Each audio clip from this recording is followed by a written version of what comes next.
ana kesi ya kujibu, kwanza akajibu, aachiwe kwa nini? Wewe nchi wako wengi, yani ukiona tu Arsenal imefungwa au ukifanya vibaya unanitafuta. Kijana gani sasa hivi atakayetaka kutoka? Huyo ambaye wanamtegemea alikuwa achaguliwe kuwa rais, ndio mhaini mkubwa wa nchi. Uchaguzi sio wa haki na salama. Hichi chama cha Chadema hakina maana, kifutwe. Leo nipo na Dijon Galkasus Mamba. Ndio brother Isa, vipi za siku? Naona yani ukiona tu Arsenal imefungwa au ukifanya vibaya unanitafuta. Siku zote unitafuta. Ulitamba sana. Mamba, nasikia kuna free Tundu Lissu. Kuna free Tundu Lissu. Ni ujinga. Yani tunasema ujinga mpya. Ni kitu gani? Au kiki mpya wanazotaka kuzifanya. Sijui wewe nchi wako wengi. Wenda wazimu pia hii nchi wako wengi. Wasiojielewa na kujitambua pia wako wengi. Hii nchi inaendeshwa na sheria. Nchi inaendeshwa na katiba pamoja na kanuni za nchi hii. Nchi ina rais. Nchi ina viongozi chungu nzima, ina mawaziri, ina manaibu waziri, ina wakuu wa mikoa. Wewe unasema free Tundu Lissu aachiwe kwa nini? Kwa upumbavu aliofanya wa kutuhamasisha mambo ya ajabu. Ana kesi ya kujibu, kwanza akajibu, alafu ndipo mambo mengine yaendelee. Hawa kina Heche wanajisumbua. Unajua sasa hivi wanatembelea upepo. Marekani sijui anatushughulikia. Marekani ye mwenyewe pia anakiuka sheria. Marekani huyu anayemzungumzia yeye au hizi nchi nyingine ndio pia waliokwenda kumtoa rais wa Venezuela. Walitumia sheria ipi? Sheria ipi iliyotumika? Marekani hawa ndio wameenda kuwavamia Irani na wanapiga sehemu ambazo za wananchi, sehemu ambazo za makazi ya watu wanaenda wanapiga. Wao wanataka demokrasi ipi? Wanataka kutumia upepo wa demokrasi ili walete machafuko katika nchi. Hilo jambo halipo Isa. Halipo kabisa. Yani we acha tu. Na leo umekuja kipindi kibaya, umekuja Arsenal tumefungwa. Ndio. Lakini unahisi hii free Tundu Lissu labda ni kujitetea ama ni kuomba kama haisaidii? Ni sasa kwamba wewe una hasira, unaenda pwani unakunywa maji unataka kuyamaliza. Kwa hiyo yani utajitia wewe mwenyewe pressure, kwa sababu Tundu Lissu yuko pale kisheria, kaekwa pale akajibu shutuma ambazo zinazomkabili. Kabla ya uchaguzi alikuwa akihamasisha fujo, alikuwa akihamasisha kwamba uchaguzi haufanyiki na vitu ambavyo vingine vimetokea, akatujibu. Kwa sababu watoto ambao waliokwenda kushawishiwa ni sisi vijana, na tulipoteza nguvu kazi ya vijana wenzetu. Kwa hiyo sasa sio kirahisi tu. Alafu sasa hivi wanatuletea drama, sijui free Tundu Lissu, sijui na kuna mashoga wengine utasikia eti sijui tarehe 7 mwezi wa 7 tutoke. Kijana gani sasa hivi atakayetaka kutoka? Hivi unazungumziaje wanaosema juu ya tarehe 7 kutoka kwenda tarehe 7? Nikwambie tu ni sawa kwamba wanajihangaisha.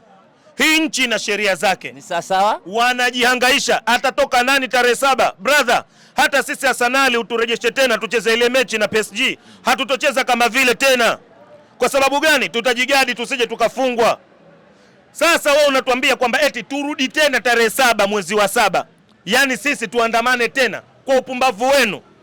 Hilo jambo haliwezekani. Lakini vijana wengi wanakusikiliza kama ni influencer mkubwa Tanzania. Kwa una kipi cha kuongea kwa vijana wenzako? Mimi cha kuambia tu vyama vya upinzani visitulengeshe vibaya. Yaani wanatuletea mambo ya kitoto. Yaani drama za sinema. Yaani leo mara utasikia sijui ukatekwa, huku sijui utakuja kusikia huyu sijui kafanywa hivi. Yaani ni upumbavu mtupu. Maswala haya wanayotufanyia wao ni kipindi hicho. We mtu anayehamasisha hivyo tarehe 7 mwezi wa 7, familia yake yote haipo, iko nje ya nchi. Anahamasisha tarehe 7 mwezi wa 7 watu watoke kwenda kuandamana, yeye mwenyewe kishaondoka, anahamasisha kwa kupitia social media, au wanatafutwa eti wanaharakati. Wanaharakati wenyewe tayari washapoteza malengo. Sijui Mange Kimambi, sijui utasikia Maria Sarungi, sijui nani, wanajitokeza tu wapumbavu wengi kutaka kuhamasisha. Wewe ukitaka kuhamasisha kitu cha ubaya, kaa wewe mbele.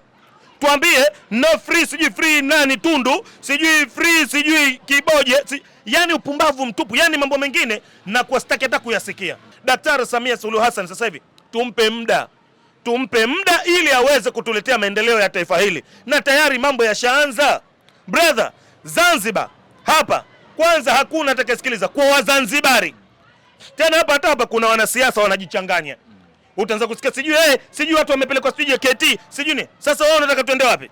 Na vijana kule kuna fursa ya ajira. Vijana sasa hivi mnachokiangalia ni fursa. Sasa hili mnalizungumzia kwa namna gani? Bana Isa nikwambie. Sasa hivi vijana sio vijana wale wa nyuma. Sie sasa hivi tunachokitaka, manake unatuahidi unatekeleza.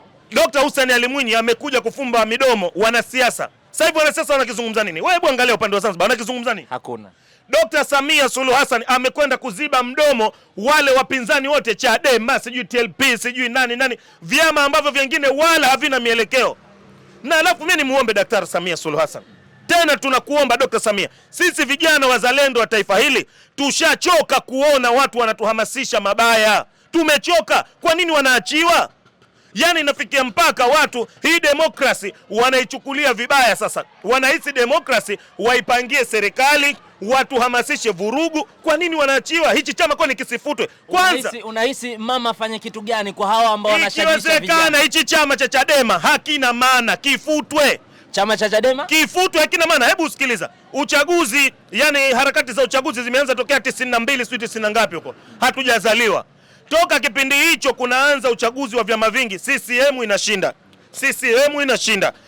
Hichi chama hakishindi, alafu kinahamasisha fujo, alafu wanaokwenda kuumia ni watoto wa kimaskini.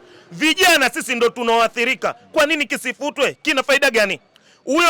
Huyo ambaye wanomtegemea alikuwa achaguliwe kuwa rais kwa upande wao chama chao, ndio mhaini mkubwa wa nchi.